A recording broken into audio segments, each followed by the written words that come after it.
तो बच्चों, जब हम इलेक्ट्रोलिसिस की बात करें तो फिर हम फ़ैराडे को नहीं भूल सकते, क्योंकि फ़ैराडे ने इलेक्ट्रोलिसिस के लिए बहुत काम किया था।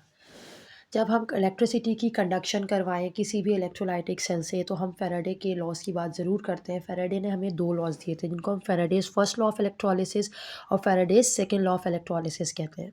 अब हम वन बाय वन दोनों की तरफ आते हैं। फ़ैराडेज़ फर्स्ट लॉ ऑफ इलेक्ट्रोलिसिस में क्या बताया गया है कि the amount of chemical reaction taking place at an electrode is directly proportional to the quantity of charge that flows through the electrode during the process. अब यहाँ क्या एक्सप्लेन करना चाह रहे हैं, क्या बताना चाह रहे हैं कि जो अमाउंट ऑफ केमिकल रिएक्शन, जितना रिएक्शन होगा, इन अदर टर्म्स हम अगर बात करें तो इलेक्ट्रोलिसिस में क्या होता है। इलेक्ट्रोलिसिस में हमारे पास इलेक्ट्रोलाइटिक सेल होता है जिसमें कुछ आइंस होते हैं। वो आइंस अपनी रिस्पेक्टिव इलेक्ट्रोड्स पे जाके वहाँ न्यूट्रलाइज होके डिपॉजिट हो जाते हैं। ये रिएक्शन होता है, ये केमिकल चेंज इलेक्ट्रोलाइटिक सेल में आता है। तो अब जब इलेक्ट्रिसिटी हमने पास करवाई, हमने करंट फ्लो करवाया, तो वहाँ केमिकल चेंज आएगा, केमिकल रिएक्शन होगा, जिसके रिजल्ट में आपका कुछ ना कुछ सब्सटेंस का अमाउंट डिपॉजिट होगा। तो यहाँ पे amount of chemical reaction refer कर रहे हैं किससे, मास ऑफ सब्सटेंस से, जो मास जाके डिपॉजिट होगा ईदर ऑफ एनी गैस और ऑफ एनी मेटल। ठीक है।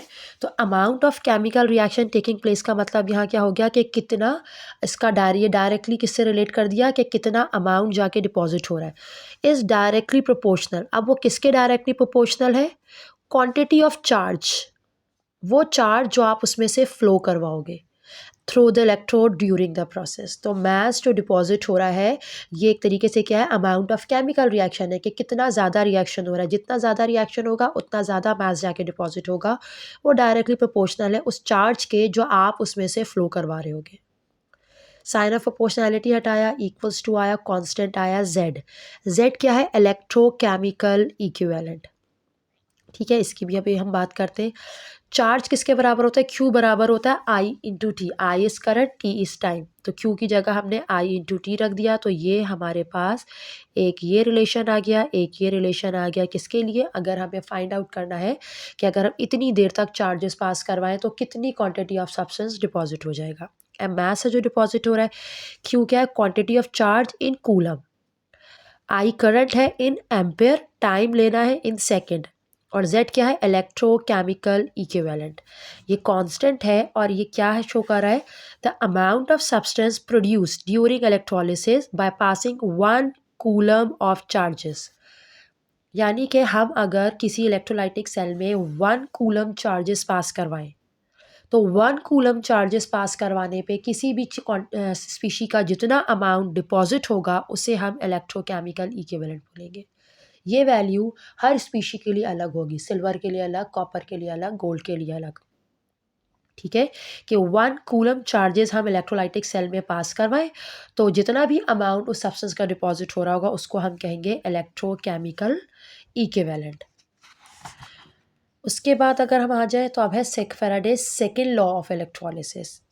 इसमें क्या है, same quantity of charge is pass through different electrolytic cells. यहाँ पे 1 2 3 4 इलेक्ट्रोलाइटिक सेल्स हैं जो आपस में कनेक्टेड हैं सीरीज में। ठीक है, same quantity of charge is pass through different electrolytic cells connected in series. The amount of substance produced in each case is proportional to the gram equivalent mass of each parent species। कह रहे हैं अब ये electrolytic cell है, ये दूसरा, ये तीसरा और ये चौथा। हर इलेक्ट्रोलाइटिक सेल में रिएक्शन होगा। यहाँ पे जैसे ये पहला सेल है आपका जिसमें सल्फ्यूरिक एसिड इलेक्ट्रोलाइट के तौर पे लिया गया है, यहाँ पे सिल्वर नाइट्रेट लिया, यहाँ कॉपर नाइट्रेट लिया, यहाँ जिंक नाइट्रेट लिया है, इनके आइंस मौजूद हैं। अब जब इलेक्ट्रिसिटी की कंडक्शन होगी तो ये आइंस अपने रिस्पेक्टिव इलेक्ट्रोड्स पे जाके डिपॉजिट होंगे। ठीक है, तो अब आपके पास जो है क्या बात हो रही है कि जो अमाउंट यहाँ जाके डिपॉजिट हो रहा है इन सेल्स में जो आपस में सीरीज में कनेक्ट है, तो अमाउंट ऑफ सब्सटेंस प्रोड्यूस, जितना अमाउंट हर स्पीशी का, जैसे यहाँ हाइड्रोजन और ऑक्सीजन गैस बने, यहाँ सिल्वर मेटल डिपॉजिट हो, यहाँ कॉपर डिपॉजिट हो, यहाँ जिंक डिपॉजिट हो, वो डिपेंड करता है gram equivalent mass of each parent species. Gram equivalent पे वो डिपेंड करता है। अब ग्राम इक्विवेलेंट क्या है, amount of substance produced during electrolysis by passing 1 Faraday of electricity or charges। अभी हमने क्या देखा था, इलेक्ट्रोकेमिकल इक्विवेलेंट। ये क्या था, जब 1 कूलम चार्जेस पास करवाएं जो अमाउंट डिपॉजिट हो रहा था।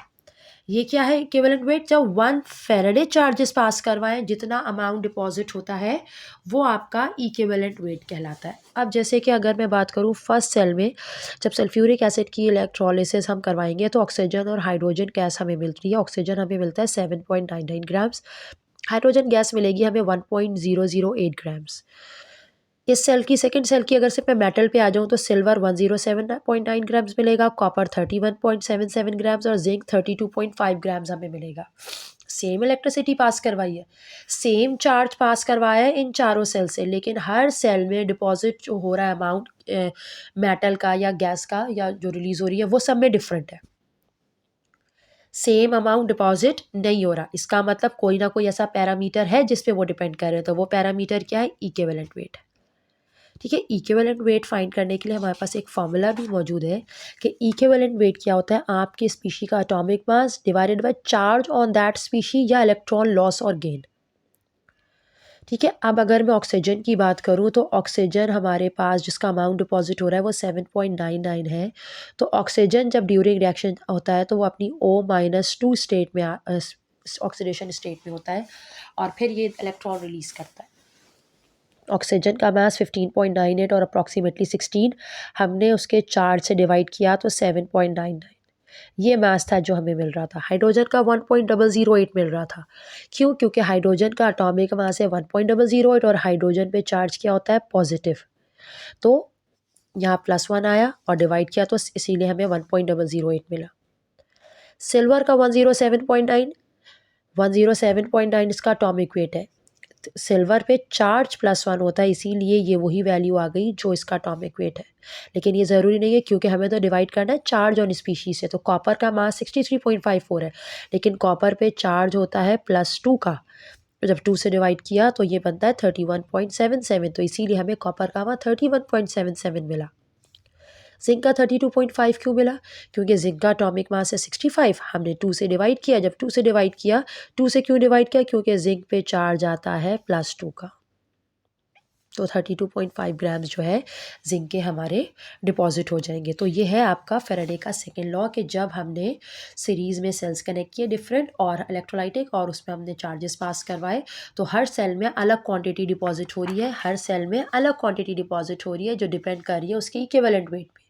इक्विवेलेंट वेट किस पे डिपेंड कर रहा है? उसका एटॉमिक मास और उसकी स्पीशी के चार्ज पे। ठीक है, तो ये हो गए हमारे फेराडे के दोनों laws of electrolysis. Thank you very much.